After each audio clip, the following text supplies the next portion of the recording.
international activity na mangyayari noon dito sa ating bansa. Opo, sir.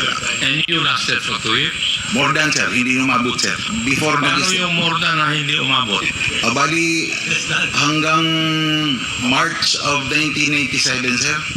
Tinatanong ko lang naman kung 2 years. Sabi mo, hindi magkaugma yung sagot mo kasi. Thank you, Mr. Chair. Thank you, Congressman Acop. So the next to interpolate is Congressman Lordan Suwan. You have 10 minutes. Thank you, Mr. Chair. May I ask Ms. Garma, again, why were you crying as you were reading your affidavit earlier?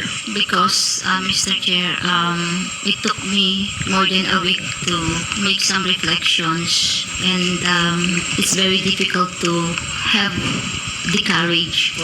So, although I have decided naman po, I think it has something to do with my courage to come out po. What convinced you to come out? Sabi ko nga, I made some reflections, and I have to go back to yung values ko na lagi ko sinasabi, at sinasabi ko rin sa anak ko palagi, and even to my relatives, I would always say the truth, because the truth will set you free. And that was the same statement that my daughter told me before I appeared before this Quadcom, Mr. Chair. So, nakaroon po lang ng time when I was inside the detention facility of the Congress to reflect, Mr. Chair. I commend you for your courage, Ms. Garma. And you also mentioned earlier that you were afraid for your life. Were there threats made against you? Mr. Chair, right now there is no threat, but knowing the capability of those persons that I have mentioned, they are in position, some of them are in position, they have the assets, capability, and influence, Mr. Chair. At ngayon po, I'm just a mere ordinary person lang po ako. I don't have position, I don't have power, ganun din po ang mga relatives ko, and sino ba namang hindi rin matakot, which is normal po. In paragraph number 13, you said that Mr. Leonardo informed you that he stayed at the hotel for 3 days, during which the President directed him to organize a task force similar to the PAOK-TF. So what is the name of this new task force? Wala po, Mr. Chair, hindi na po nalagyan ng pangalan. Kasi naging simple na lang po na sa CIDG Region 11 na lang po ang parang pinaka, how to call this, parang pinaka focal area o focal point. So hindi na siya ganun ka-structured na may mga specific officers to handle per area, kasi na-mobilize din po mismo na yung RD, yung PD, and Chief of Police. So itong task force na sinasabi niyo po, Hindi po nagawa po yan. hindi siya nagawa or meron pa ring team pero hindi siya official? Yung team po, it's more on consolidation, encoders, in charge in the payout, monitoring, mga ganun na lang po na simplify ang setup po doon sa office ng CIDG 11. Tapos sinabi niyo, so nandun sila sa CIDG 11. Yeah. So parang may parallel force doon sa CIDG 11 na secret na gumagawa ng ganitong war on drugs. Hindi naman po secret, Mr. Chair, kasi lahat naman ng Chief PNP, RD, PD, Chief of Police, alam naman nila na nandun talaga. It's not a secret. It's known sa lahat po ng officers yan. So happened na in addition to their mga duties, nadagdagan na po. Yan po. Yung sa Region 11, CIDG. Yes po, Mr. Chair. In paragraph number 14, you said that when Leonardo relayed this information and urged me to join the task force, you refused, right? Opo, Mr. Chair. And you said that your reason for refusing is your lack of experience in handling such operations. But was there any other reason why you refused to be a part of this? Yes, Mr. Chair, aside from that, kasi during the time, there was an instruction from the President. I was there, Bongo and Leonardo was also there. When the President mentioned to us that he wants me to join the team sa Malacanang to handle police and military affairs. Kasi po, sabi niya, it's too much kay Sen Bongo na i-handle lahat ng ahensya.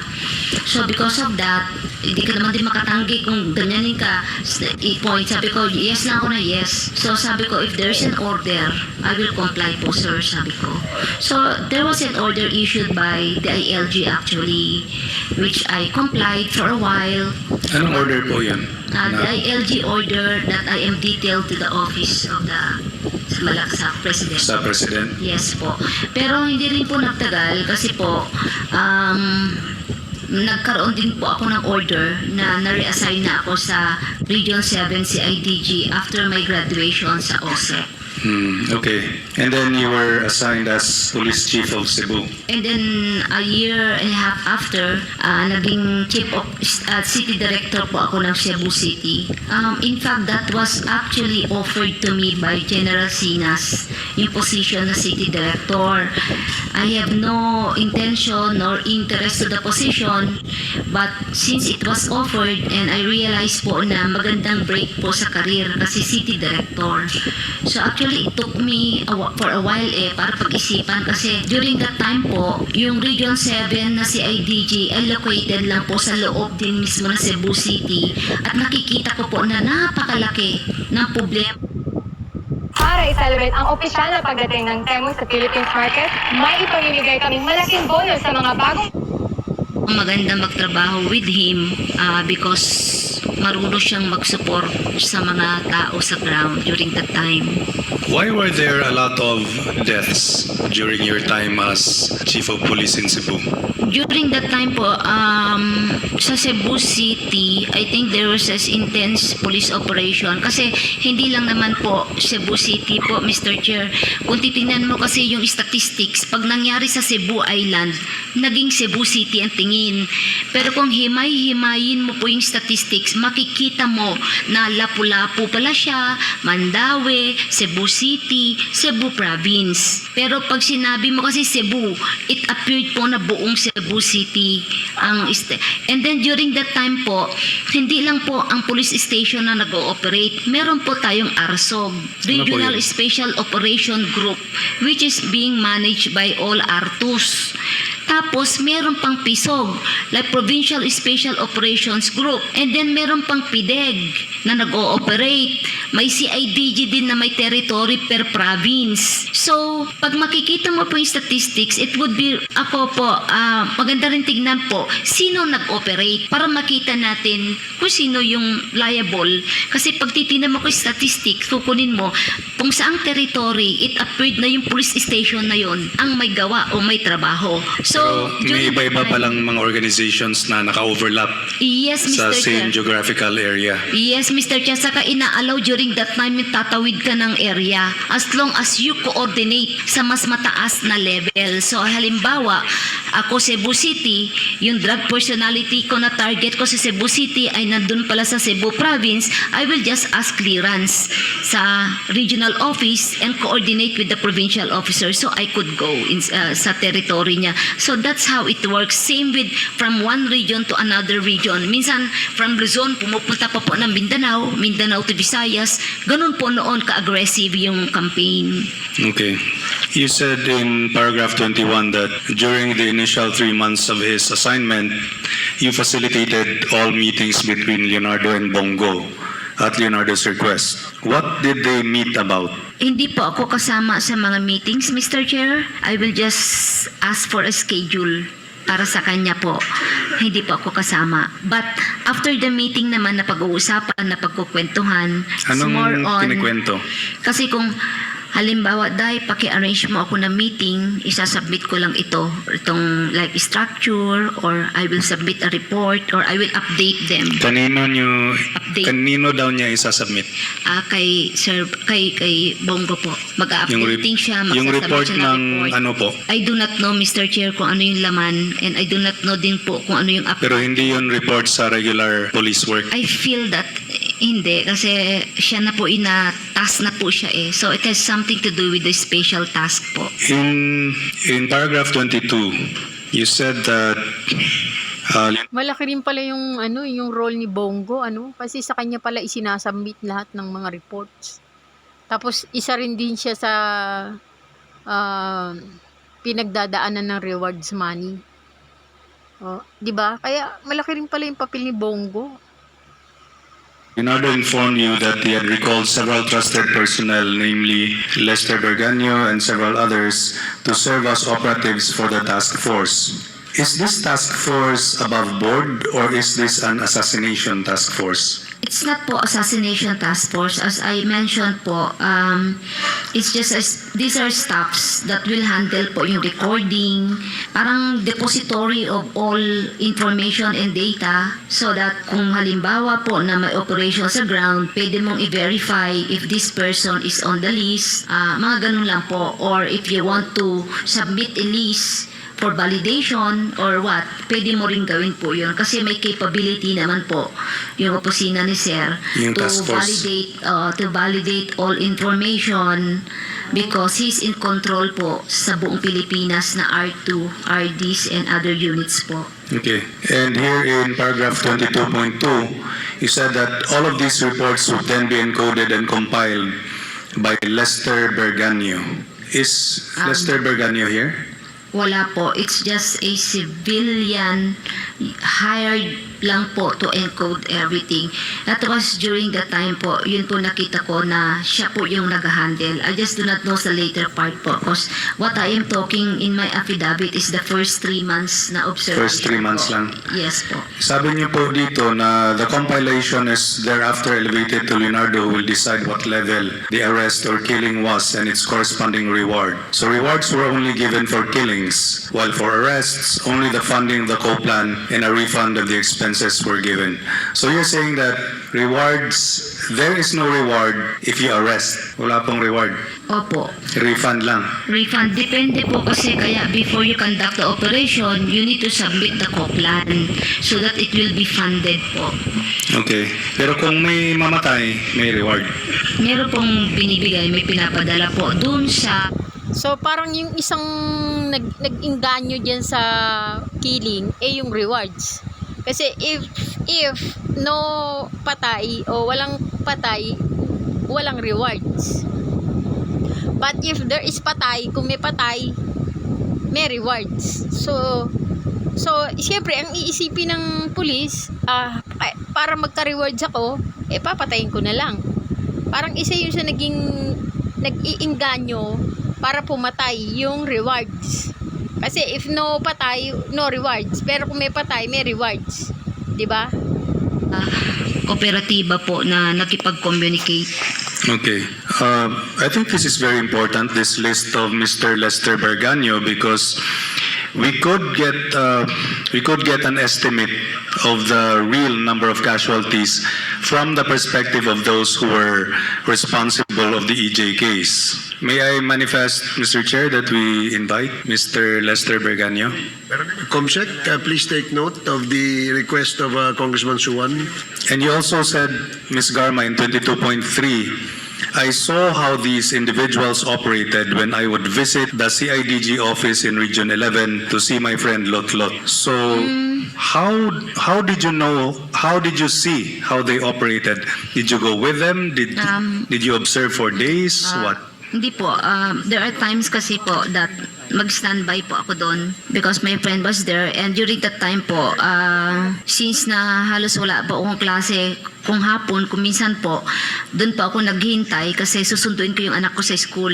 So, nakikita ko po ang how they work, how they work inside. Do you have any memories? For example, something that stuck to you when you were there? Parang isang memory na something that happened that was memorable for you na hindi mo makalimutan. Wala po akong maalala, Mr. Chair. Wala po, Okay. Your Honor. You also said here that in paragraph 25, Lester Berganio maintained a comprehensive list of drug personalities in the Philippines. Tama po ba? During that time po, siya po yung encoder. So, So sabi mo, maintained a comprehensive Yes list of po. drug personalities. So would it be safe to say that he is the progenitor of the drug list? Siya yung parang unang gumawa ng drug list? Encoder lang po kasi siya. So kung ano lang ibigay, siya lang po ang nag-encode, Mr. Chair. Sinong nagbibigay? At bibigyan nila sir po, kasi encoder lang siya eh. Yung team nila Leonardo? Yes po. I do not know kung anong maging arrangement or instruction, but this is a mere encoder. Okay. And it relates to paragraph 27 where you said that Leonardo had the final authority to determine who would be included on the list of drug personalities and to classify their threat levels, as well as the discretion to remove individuals from the list. So you're saying that Leonardo, Police Colonel Leonardo, is the progenitor or the author of the original drug list? Hindi po siya yung original kasi yung una pong binasa ni Presidente, hindi po galing kay si Leonardo yun. Pero paano tong sinabi nyo na may final authority siya to determine who when would be he was included? tasked na po, after the announcement, and then nung tinas na po siya, I think that was yung unang binasa po ni Presidente, dun po nagsimula yung yung unang list, and then na-update na lang po every week, every month, ganyan po hanggang sa dumami ng dumami because the reports were coming na po sa different units and others are for validation, ganun po. So, na-update po. Okay, so yung binasa ni Presidente na Dapat i-imbestigahan din yung source ng mga list na yan eh. Kasi yung mga list na yan, malaki ang epekto niyan o ambag niyan kung paano naging isang narcolis yung isang tao. Dapat inaalam nila kung ano yung pinakabasihan, bakit nila nilagay, kung ano ba ang naging actual ba na ano yon na involved o baka hearsay lang. Dapat inimbestigahan din. Kaya dapat iniimbestigahan yung source ng list. galing na yun kay Leonardo. Hindi po, Mr. Chair. Yung una, hindi po. Yung unang binasa We do ng not TV. know kung There are so many housework. How should I start? Sisi, my AI life assistant. saan po galing po yun. He Saan just kaya Yung list galing ninyo yung lang. narcolis? So, just a couple more questions, Mr. Chair. Were you ever directly involved in operations where suspects were neutralized as part of the drug war? Wala po. Wala Wala. akong maalala. Hindi ka involved dun sa yung tatlong Chinese drug lords sa Dapecol? Hindi po, Mr. Chair. How about kay Wesley Barayuga? Hindi rin po, Mr. Chair, Your Honor. And last question, you mentioned that certain national figures had the final authority to determine the level of arrests or killings. Can you testify on any specific instances where national leadership directly approved the killing of certain suspects? May ano ba? May situation ba na may order galing sa taas na eliminate ang isang suspect? Wala po akong alam na meron po ganun, Your Honor. Sino pong may alam doon? Wala po akong alam, Your Honor. Okay. No more questions, Mr. Chair. Thank you, Congressman Suwan. Mr. Chair? Yes. Mr. Chair, with the Congressman indulgence Gutierrez. of our colleagues here, if I could have a quick interjection, just really related to some of the points raised by Congressman Suwan. Yeah, make sure it's related to Congressman Suwan's questions. Thank you, Mr. Chair. I'll make it short. Actually, it's in relation to, since it was touched upon by Kong Suwan, yung reporting system, and just like to verify some things from Ms. Garma. Mr. Chair, Ms. Garma, sino po si Eagle? Hindi ko po alam, Mr. Chair. Are you sure, Mr. Chair? Just to verify Yeah. one, because you're now in a more cooperative mood. Yeah, You've never had a chance to come across this code name, yung Eagle po, especially in relation to the machinery which you have now revealed to us po today. No, Mr. Chair. Thank you. Mr. Chair, may kilala po kayong SPO Fornoles? Fornoles. Yes, Mr. Chair. Sino po si Your SPO Honor. Fornoles? Nasign po siya sa IDG dati, but he's already retired, Mr. Chair. Yeah. Mr. Chair, totoo po ba na kay Fornoles nire-report ang mga hits para mabayaran ang mga pumatay? I'm not sure. What I heard kasi is kay Serbo Tinetex. Siya ang may hawak ng cellphone. Pakiulit mo nga sa kanina. Ang pagkakaalam ko po ay ang may hawak ng cellphone is si Serbo. As to kay Fornolies po, I'm not familiar. Pero before nag-retire si Fornolies, active pa siya, ay nung mga time ng war on drugs, active pa po siya. Pero as to his participation, I'm not sure, Mr. Chair. Thank you. Mr. Chair, just a few more on that. Because this was also touched on previously, but at that time, Ms. Garma was not cooperating. There was already an allegation that Leonardo, sa kanya daw po nanggaling yung reward money. Saan naman kinuha ni Leonardo, if you would know, Ms. Garma? Yun, Mr. Chair, I heard from Pedro, there was a time na lumabas siya na sa IDG, nagkakamot ng ulo kasi namumblema na siya. According to him, is malalaki na yung pera na bumabasok sa accounts niya and kinakabahan na siya sa mga pinapadala. Galing kay, minention niya kasi yung pangalan ni Muking, Mr. Chair, kaya I presume na doon galing because that is his exact word. One more allegation, Mr. Chair. Is it true yung nabanggit Galing yung pera kay Muking, ipapadala kay Pedro. dati nasa PCSO daw galing yung source ng reward money, and this was during the time na GM daw po kayo? Hindi po. I think it's... sige, hindi po, Mr. Chair. Thank you very much, Ms. Garma. That's all. Thank you, Mr. Chair. Thank you, Congressman Gutierrez. Mr. Chairman, Senior Deputy Speaker Gonzales. Mr. Chairman, in relation to the question of Congressman Rhodes, this diagram, Ma'am Garba, bakit parang wala po kayo dito? Mr. Chair, hindi po ako kasama sa workflow po dyan. I'm not the one operating the whole operation. Hindi po. Yung ano po, alias Muking, lalaki yun to o babae? Babae po, Mr. Chair. Ang pangalan niya po niya is Ermina Muking Espino po, ASEC ng PMS. Tama po ba ako? Yeah, yes, Mr. Chair. Now I remember, yes. Thank you. Mr. Chairman, next hearing, I think we have to invite.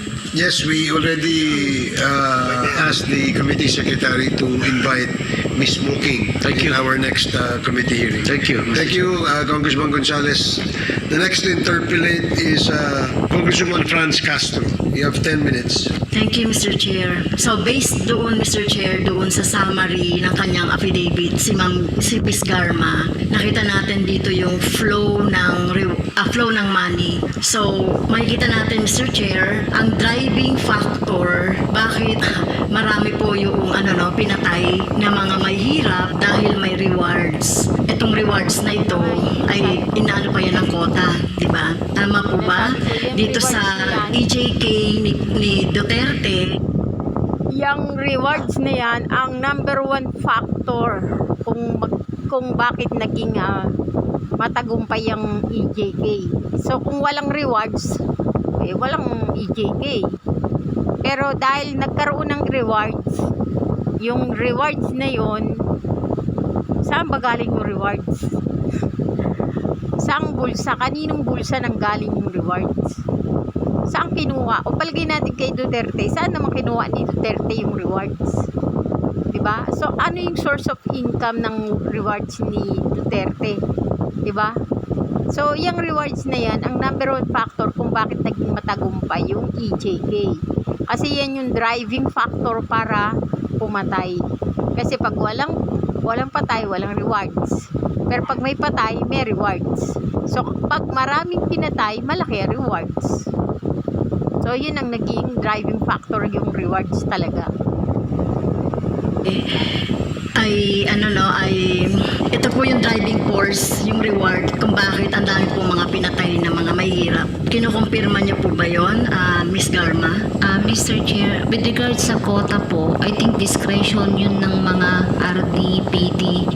But with regards to the rewards, nag-exist po. What do you mean? Sa quota po, hindi po nakotahan.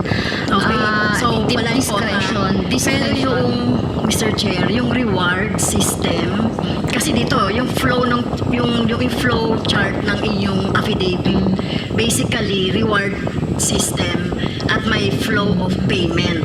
di ba? Nag-exist po. Nag-exist. Yes po, Your Honor. Nag-exist. Yes po. Okay. So, ulitin ko nga, ito yung dahilan kung bakit nagkaroon ng siguro na entice ang mga operatives, ang mga pulis para doon sa EJK. Posible po, kasi hindi Okay. ko rin din alam kung ano po iniisip nila, Your Honor. Tama, kasi Posible. sa flow mo kasi, flow ng payment, so mula kay Bongo, di ba? Binibigay yung pera kay Ermina Espino. From Bongo, bumababa kay Edelberto Leonardo. At from kay Leonardo, nagpupunta yan sa Chief ng Regional SOG, PIDEA, Bucor, hanggang sa CIDG, hanggang sa All Regional Chief ng CIDG. So, yun po yung flow ng payment. So, tama. Dun sa dun sa ginawa niyong diagram. Your Honor, kasi kung minsan hindi dumadaan sa RD, parang may naka-assign na focal point. Depende kasi po kung ano naging arrangement. Si Sir Leonardo lang po nakakaalam. Okay, so Your therefore, from Leonardo, from Bongo, Senator Bongo, lahat napupunta kay Leonardo. It appears that way po. Yes. Kasi nga, yun ang sabi ni Pedro na galing na pinapadala sa kanya. So, Okay, so yun na po, establish natin, yung pera nagagaling kay Bongo. So, syempre, galing yan kay PRRD. Tama? Kasi dito sa diagram nyo, parang directly in-implicate nyo na si Duterte. Rodrigo Duterte. pagdating po, it's just a communication flow, Your Honor. But I do not know kung galing po doon. Basta ang sinabi lang ni Pedro, si Muking ang nagpapadala. So, Okay, kung pero si saan man Muking- kinuha niya ni Muking, that I do not know. Pero Yes. pagdating po kay Bongo po, siya ang bini-meeting ni Sir Leonardo. Siya nag-meet sa kanya, nakikipag-arrange. So, alam naman natin, Mr. Chair, na si Senator Bongo at saka si Senator Ronald Bato ay talagang close yan kay PRRD. Tama, Ms. Garma? Opo, Mr. Your Honor. So, ito pong ulitin ko yung pagtatanong dito sa funds. Kasi, Mr. Chair, kung napansin ninyo, 2017 hanggang 2022, lumobo ang confidential funds. No? From, naging 400 plus billion ang confidential funds. So, do you think yung pera po ay isang source po ng Kaya nga, yung confidential fund, dapat alisin na yan. Kasi unang-una, pag sinabi mong confidential fund, very strict. Hindi mo pwedeng alamin kung saan ginastos. Ayaw naman sabihin kung saan ginastos. Pag kasi confidential fund nga, very secretive. Kaya nga pangit eh. Kaya pag sinabing confidential fund, pwede magamit siya sa kasamaan. Para siyang para siyang armas. Pwede mo siyang gamitin na ma-monitor mo yung mga leftist mo o yung mga bumabangga sa'yo, o pwede mo rin siyang gamitin bilang rewards. Diba? So, malaki talaga ang naging ampag ng confidential fund. So, siguro, diba, sabi, kay Bongo nga, nanggagaling yung fund, yung rewards. O di, expected na ba? O expect natin, kasi malapit sila kay PRRD. O edi, kung galing kay Duterte, saan kinukuha ni Duterte yung money, rewards money? O di syempre, doon sa confidential fund. So, ibig sabihin, maaaring yung confidential fund ang naging isa sa source ng mga rewards. So, ibig sabihin, kasi nga sabi nga ni Franz, lumobos to 400 billion. E di ibig sabihin, malaki talaga ang naging epekto o driving factor ng rewards para maging successful yung EJK. Dahil lumobo nga yung confidential fund, naging successful yung EJK dahil sa rewards factor, di ba? So, maaaring hindi naging maganda yung pinagpuntahan o pinagdalhan doon sa confidential fund o yung pinag-spending, yung kung saan in-spend yung confidential fund, na kung saan yung confidential fund ay pera ng taong bayan. So yung pera ng taong bayan na confidential fund ginamit para patayin din ng mga taong bayan. So from taong bayan na uwiin sa taong bayan, pero sa paraan ng pagpatay. Paano ng rewards ay yung confidential funds or intelligence funds. Ayoko mag-speculate po, Miss Your Honor.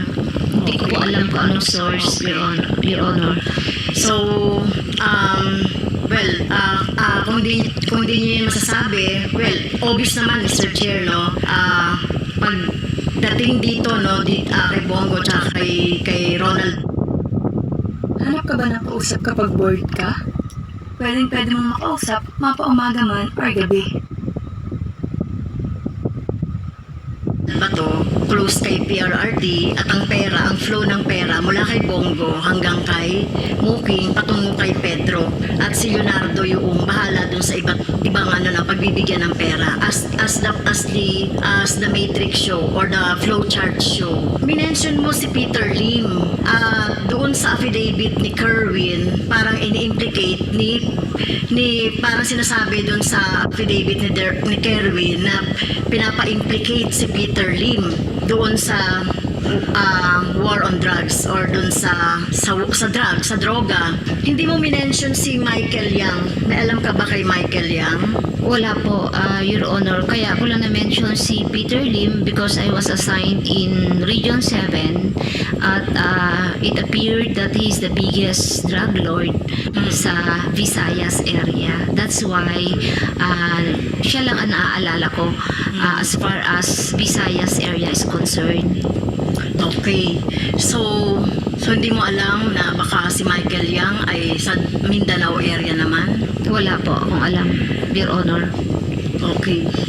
By the way, ang mas mataas sa inyo ni Leonardo ay si Colonel Leonardo, tama? Yes po, class 96 po siya. Okay, class 96. Sa affidavit ninyo po, kinausap kayo ni PRRD para bumuo ng task force at naisip ninyo si Leonardo. So, wala po siyang, hindi siya nagsabi na bubuo kami. okay, pero naisip niyo po, dahil wala kang experience, si Leonardo yung naisip mo.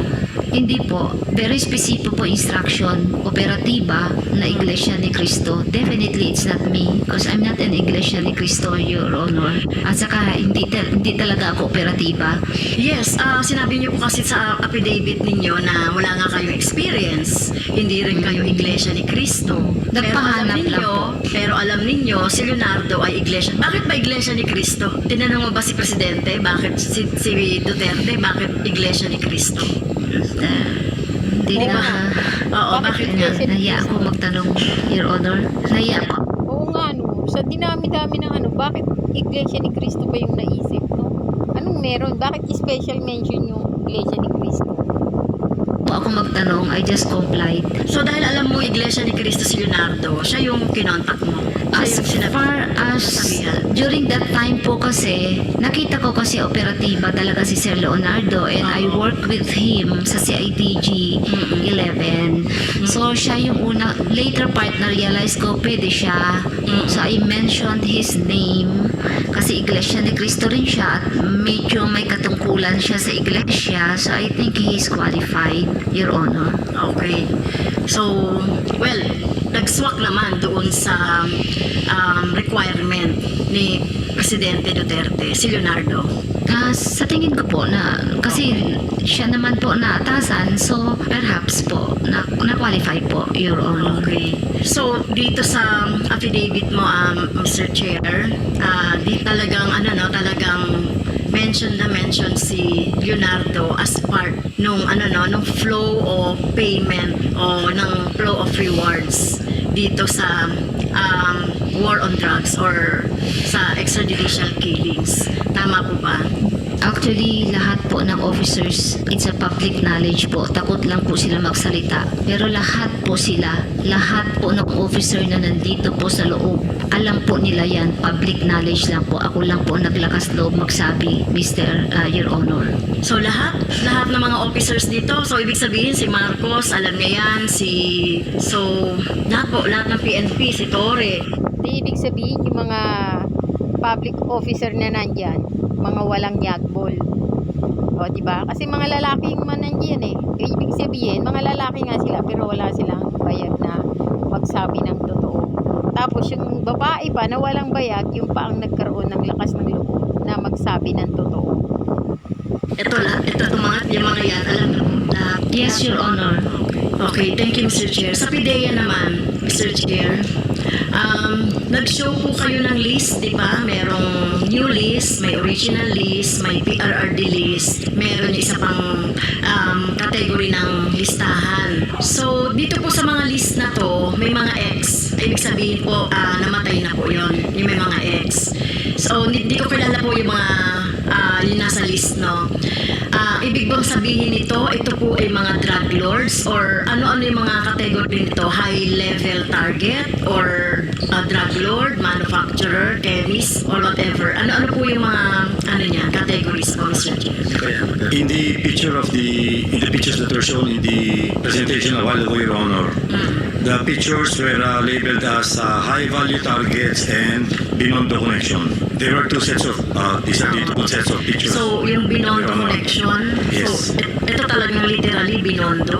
Bakit po That was how it was labeled, Your Honor. We're just showing to you what we were able to gather. Okay. So, dito po walang pagdi-distinguish ng high-level target, drug lords, or manufacturer. Wala pong pagli-level dyan sa mga listahan. None, Your Honor. It was just, they were just high-value targets. Pero sinasabi nyo, this is a moving list. May napapalitan, may nalalaglag, merong nadadagdag. Tama po. Yes, Your Honor. Okay. But as far as the pictures are concerned, only additions were done. No? On the But additions. nobody was deleted. I mean, if you look at the Pag monitor namatay na. naman, yeah, Okay. Pag on the right namatay side, na, parang wala na. yeah. So, The one in the blue box are additions to the list on the left, to your left. So PRRD list. So ibig sabihin originally nanggaling kay Duterte ang listahan na ito po. Yung nasa Binondo connection. The three lists, ma'am, the three were lists. originally called the PRRD list. So nanggaling lahat. I mean, the file name was a PRRD list and we just adopted it. Okay. So ito yung mula pa nung umpisa na ipinagmamalaki niya ng mga listahan ng mga narco-politics or mga drug lords. Ito na yon. Yes, Your Honor. Okay. So ibig sabihin, Mr. Chair, dito sa mga listahan, na-bet nila po ba itong mga list na ito? No, Your Honor. That's the reason why it was being validated every now and then. But when it goes back to the palace, we were informed that when the list goes down, additional names are included. So there is a belief that somebody from the palace or somebody from up there was including names. So it was very difficult to really vet it. But finally, come in the August 2020 list, but it was in 2019, the effort to validate this list started, Your Honor. Okay, so natapos na po yung pag-validate or not yet? The validation is continuing, Your Honor.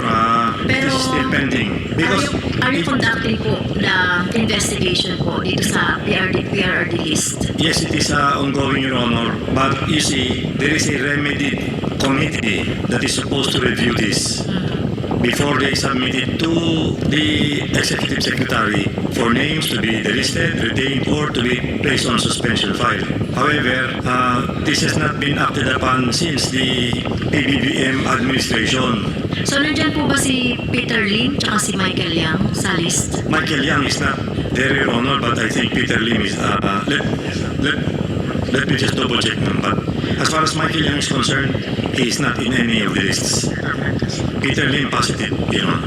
Pero you have investigated Michael Yang kasi alam ko parang nag-imbestiga yata ang PIDEA kay Michael Yang at may positive na involvement siya sa drugs. When I took over in November 2022, Your Honor, I immediately asked for the name Michael Yang if it was listed in our records, but there is no record. Yeah? Bakit hindi Negative, nilagay? Your Honor, for Michael Yang. Yun na. No hit for Michael Yang, Your Honor. How about yung kapatid niya po? None also, Your None Honor. also. Unfair. Pero syempre, obviously, galing yan kay PRRD. And we know naman that Michael Yang is being protected by PRRD. So mukhang hindi siya talaga, list na talagang, na talagang hindi bias, di ba? Kasi meron nga ngayon ongoing investigation, di ba, kay Michael Yang. So, Para sa mga ang itaas na talukat ng mata ay nakalaylay at nakalaylay, ituturo ko sa iyo ang isang paraan na hindi mahalaga kahit na mayroon kang tribunal ng mga mata. Ngayon ay wala na akong mukha. Baka unsolicited advice, baka pwedeng imbestigahan po ng PIDEA. Yes, Your Honor, because because of the Quadcom hearings, the connection of the Pogo and the drugs connection is now established. So it is being investigated. Yes, thank you. However, Your Honor, let me just explain that in our presentation, we showed that you can tinker with this list. Yeah, you can play with the list. That's the reason why we bring it upstairs and it goes down to us. There are new names listed. But just to take as an example, the names of Mabilog and Wesley Barayuga. So, in other words, this list was being, manipulated without validation. Even if PIDEA was validating it. O, kita mo? Yung list na minamanipula ng walang validation. Mismo sa bunganganan nung chief ni chief na nagsasalita na minanipula ng hindi binabalidate. So, ibig sabihin, napakadelikado ng listahan na yan, di ba? Napakadelikado. So, kailangan talaga dyan i-handle with care. I-handle yan dapat ng may pag-iingat. Kasi buhay yan eh. Hindi naman ibon yan. Buhay yan ng tao eh. When it would go up to show the results of our efforts, the list when it goes down, there are more names added. So that's why, just to make sure, we already joined list 1, 2 to have list number 3.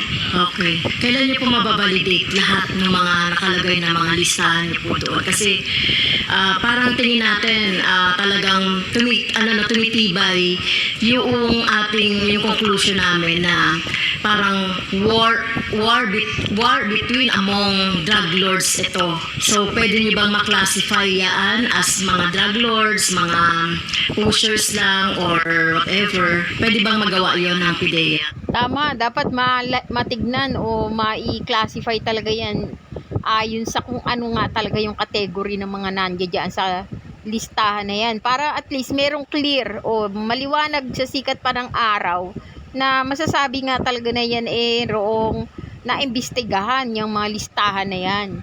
Na may kredibilidad yung listahan na yan, di ba? Yes, Your Honor. If you look at the monitor in front of Your Honor, you can see under September 2, 2020, the approval of guidelines and procedures in the conduct of, etc. This is the process that we are showing to you, Your Honor, that it doesn't only take PIDEA to validate this list. There is this remedy committee, which is composed of the SILG, the DG PIDEA, the Chief of Staff, and the Chief PNP. Okay. Unfortunately, as I was saying, during the PBBM administration, this list was never acted upon. That is why we have recommended to the palace that since we are conducting regular barangay drug clearing operations and we are conducting also regular seminar workshops on how we can review our watch list, we were recommending that this remedied list be incorporated already into our barangay drug clearing program so that they can be validated also. So there is no more need for the remedy, but we are waiting for the palace to act on our recommendation, Your Honor. Mr. Chair, kasi yung mga list na nandiyan, tingin ko mga high value yan, Iba pa kasi yung list ng mga barangay, no? During the drug war ni Duterte, iba pa yung list na millions yun yung mga inaano doon sa nilista ng mga barangay na mga na-involved doon sa drugs. drugs na sinasabi ay siniseminar. So, wala dyan sa list, no? Iba pa yung list natin sa barangay level. Yes, Your Honor, we would like to merge all of these lists together so that we will only have one list. Well, hindi po. Pwede natin pag-ibahin, di ba,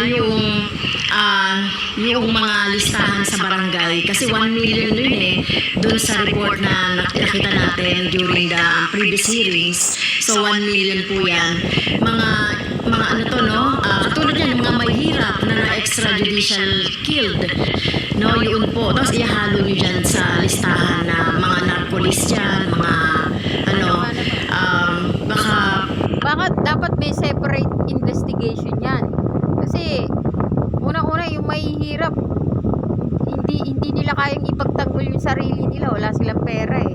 I-compare mo naman dyan sa mga high value target na yun na totoo naman talagang may kinalaman sa drugs, tapos may pera pa, so kaya nilang ipuga ang kanilang sarili, kaya nila iprotektahan ang sarili nila kasi may pera sila. Eh yung mga mahihirap na yun na walang wala, eh syempre parang pusit lang yun o parang hipon lang yun na aanurin ng kung anong gustong mangyari sa kanila. Wala silang magagawa kasi wala silang para protektahan sarili nila. Wala silang pera, wala silang kahit ano, o paano nila mapuprotektahan ang sarili nila. So dapat magkaroon ng thorough investigation at separate investigation. Wag nilang ihalo-halo na parang halo kay ube. Dapat magkaroon nga ng thorough at napaka handle with care, kumbaga. Dapat magkaroon ng talagang maingat na investigasyon at i-separate mo. Hindi yung i-separate mo yung investigation sa mga high value target, i-separate mo yung investigation sa confirmed drug lord, i-separate mo yung investigation mo sa mga user and pusher, i-separate mo yung mga investigation sa mga hearsay o mga chucho pa lang, o yung mga chucho pa lang na hindi pa confirm, di ba? Para magkaroon ng mga iba't ibang anggulo at iba't ibang investigasyon at iba't ibang mga departamento na mag-iimbestiga dyan sa iba't ibang level at category na yan, di ba?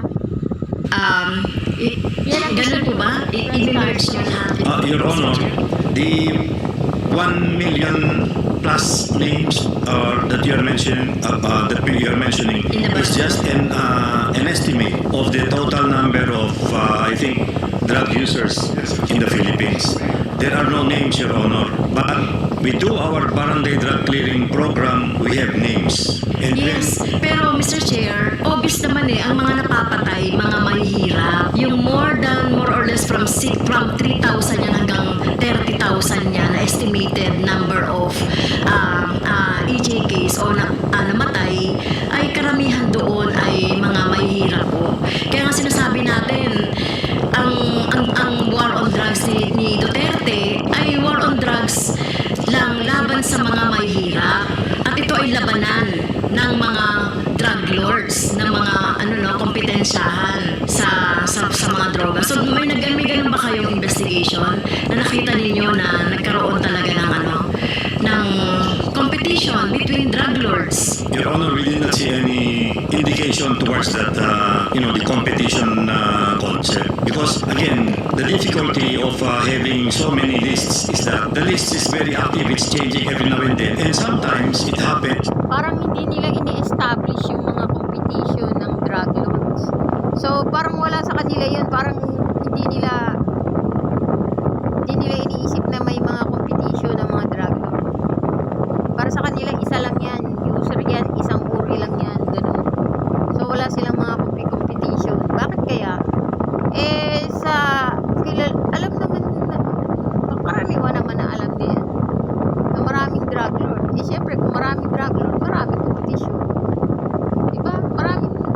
Maraming supplier siyempre magkakaroon, parang sa commercial ba, parang sa negosyo na nga yan o kung maraming karibal, diba? Pag maraming karibal, o kailangan eliminate mo yung mga karibal mo para ikaw ang ma-push, ikaw ang manalo, ganun, sa competition ng negosyo. O since negosyo yan, o diba, may imposibleng walang competition, diba? Pagka kahit anong uri ng negosyo, may competition at may competition talaga. Is that somebody is involved in a drug operation and he is not included in the list. So that was the difficulty during the Okay. drug campaign, Your Honor. Sige. Pero ito po, no, nakita niyo naman, more than 30,000 ang namatay dito sa EJK. Sa estimate yan ng Human Rights Watch. No, sa pulis naman, 6,000 doon sa kanilang listahan. So, mapapansin niyo po, no, mas maraming namatay na mga inosente, yung mga users lang, no, yung mga street pushers kaysa doon sa mga drug lord o malalaking supplier ng droga. So ang ibig ko sabihin, Never pay for Wi-Fi again. InstaBridge is a free app with 20 million Wi-Fi passwords all over the world. Mr. Chair, dito, ma-intensify niyo po, no, yung pinagkukuhanan ng droga, no, yung operations dapat ay ma-intensify yung sources ng mga droga, like yung nagmamanufacture, etc. So, yun lang po, Mr. Chair. Yung dapat ang ma-intensify thank you yan. po. Thank you, Congresswoman Castro. Dapat kung yan ay mapipigilan mo yung mga source na yan ng droga, di siyempre mapipigilan mo yung paglobo ng mga users o ng mga end users. Pero kung di mo mapipigilan yung source o yung pagbaha ng droga, wala, hindi mo papipigilan ng pagbaha din ng mga users. So pag maraming droga, maraming user. So lolobo at lolobo ang user. Kaso ang naging laban lang ng mga EJK na yan ay more on user, pero wala sa manufacturer. Dapat ma-intensify nga yung mga manufacturer. Yun ang sabi ni Rep. Franz Castro. The next interpellator is Congressman Romy Ako. Ang sabi po ninyo, may listahan na noong July 2016. Yes, Your Honor. Yes, and whose list was that? It is the PRRD list, Your Honor. And then, would it be safe to presume na itong listahan na ito ay galing sa CIDG? Honestly, in our deep research as to how this list came about, it is PNP CIDG Region 11 who came up with this list, Your Honor. And at that point in time, So, PNP CIDG Region 11 yung pinagmula ng unang listahan ng PRRD list. who was the head of Region 11 CIDG? If I am not mistaken, it was Commissioner Napolcom Leonardo, Your Honor. Thank you. Si Leonardo. Sinabi mo kanina, when one of my colleagues was asking you about the list, sinabi ninyo na yung listahan, dinala po sa inyo. Would that be correct? What we gathered, Your Honor, was that there was a meeting in Camp Crame, and our chief, the director of intelligence service then attended that meeting, and he was given a copy. This is the list number 1 that we are mentioning in our presentation, Your Honor. And did I hear you right? Na yung listahan na yun, ibinabalik nyo after checking? Yes, Your Honor. That was the story that we got from the... Bakit kailangan yung ibalik yung listahan na binigay sa inyo? I think it was to validate, Your Honor, the list if the names therein were really personalities in the... So, DG, kayo ang validating agency ng listahan ng Camp Crame. Would that be correct? Your Honor, we were just part of the agencies that were validating the list. I would presume that the AFP and the PNP would also be checking on the list, Your Honor. Tapos pag binabalik sa inyo, may dagdag na pangalan. That was the observation, Your Honor. Thank you. Now, General Ernia. Yes, sir. You're now the NCRP commander, but you were formerly the head of the Directorate for Personnel and Records Management. You're correct, Mr. Chair. Yes. Hindi po ba ang policy, when you transfer personnel from region to region, the commanders are supposed to be asked whether they want the transfer or not? Our policy states that you have to get the accommodation to the gaining unit, and you have to get an availability for transfer from your current unit. If you satisfy those requirements, then the order can be issued by the Directorate for Personal Records Management, Mr. Chair. And it is only the officer who is transferred, hindi yung lump sum na nililipat mo. Di ba? Kasi pag nagdala ka ng tao mo na 5, it is frowned upon by headquarters Camp Crame. When I was the Director for Personal Records Management, Mr. Chair, we discouraged yung tinatawag na parang hakot, Mr. Chair. That is why it's frowned upon. Yes, sir. Yes. That's right. Now, in the case of Colonel Patay, he was transferred from Davao del Norte, if I'm correct, Colonel Patay? Yes, Mr. Chair. You were transferred to NCRPO, isang team, di po ba? Yes, Mr. Chair. And then it is by order of the Philippine National Police. Yes, Mr. Chair. Yes. Ang tawag nyo doon, shootout order. Walang dinaanan, basta in-implement ng DPRM. Would that be correct? Di ba? General area. Ganon. Mr. Chair, there are cases that we call shoot order, and normally it is upon guidance of for third level. Normally it's upon the guidance of the GPNP. That is why I said si Colonel Patay was transferred from Davao Norte together with his team to NCRPO and eventually to be assigned Station 6 of the QCPD. Di ba, Colonel Patay? Yes, Mr. Chair. Yes. And then the same is true with Colonel Marcos. Insofar as CIDG is concerned, he was brought and assigned to Region 11 CIDG together with his team.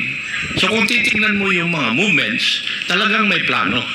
Diba? There's a plan na ganun ang mangyayari. And maybe that is the reason why yung si Colonel Pitalio ay na-assign sa Laguna, na-assign sa Rizal. Now, DG Lasso, can you provide this committee the areas where extrajudicial killings involving drug-related killings were rampant in this country? Pwede po ba kayo magbigay sa amin dito sa committee na ito? Yung mga probinsya, mga lugar kung saan maraming drug-related killings? Your Honor, we can do that, but respectfully, I would like to seek the help of the PNP by providing us the details of the 6,252, the data on the persons who died during anti-drug operations, totaling to 6,252. Why? Because of this number, only 173 was initiated by the PDEA and 1 was initiated by NBI. 6,085 is attributed to the PNP, Your Honor.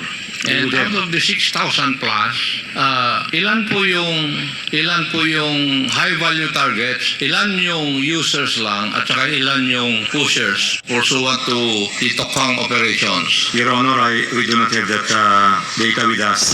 We will try to distinguish the victims as to how they were categorized, Your Honor. Madam Garma, meron po kayong affidavit at saka diagram na binigay. Pero tama po yung sabi nila, wala po kayo. Di po ba? Yes, Your Honor. Yes, Your Now, Honor. how would you know these things kung wala ka sa sistema? Nung pong umpisa po na inaayos po ni Sir sa CIDG, yung mga ganyan po, since friends ko rin naman sila, and parang nalaman ni Sir Leonardo din na kaya siya ang na-mention dahil po nagtanong sa akin si Presidente, nagkukwento po siya, and pag nandun po ako sa kusina, nakikita ko yung movement. So lahat ng impormasyon mo tungkol dito sa war on drugs na nakalagay dito yung sa iyong affidavit at saka dito sa diagram na binigay mo, galing po lahat ito kay Colonel Leonardo in your meetings with him? Yes, Your Honor, and yes po, and yung experience din nila sa ground as Kasi experience nila sa ground. So in other words, sa lahat ng bagay, hindi mo kayo kasama, pero karamihan sa detalye ng operation ng war on drugs, alam po ninyo. And yet, you say, hindi ka kasama sa sistema. alam ko po, Mr. Chair, kasi po, Hindi nga kasi kadita-detalyehan, kalit-liitang detalye alam niya eh. Tapos sasabihin niya hindi siya involved. Oh, ano yun? Paano niya na lalaman? Precisely. Precisely. Kasi pag sinabi mo precise, talagang ugma at saka sakto. O, paano niya nalalaman precisely ang mga detalye ng mga katulad niyan, yung mga flow of money, o di ba? Tapos yung mga decision making, o paano niya nalalaman na yung isang certain person ang magdi-decide kung gaano kalaki ang matatanggap na pera as rewards, o di ba? Kung sino ba yung mga in charge sa ganung mga uri ng role, o kung hindi siya involved.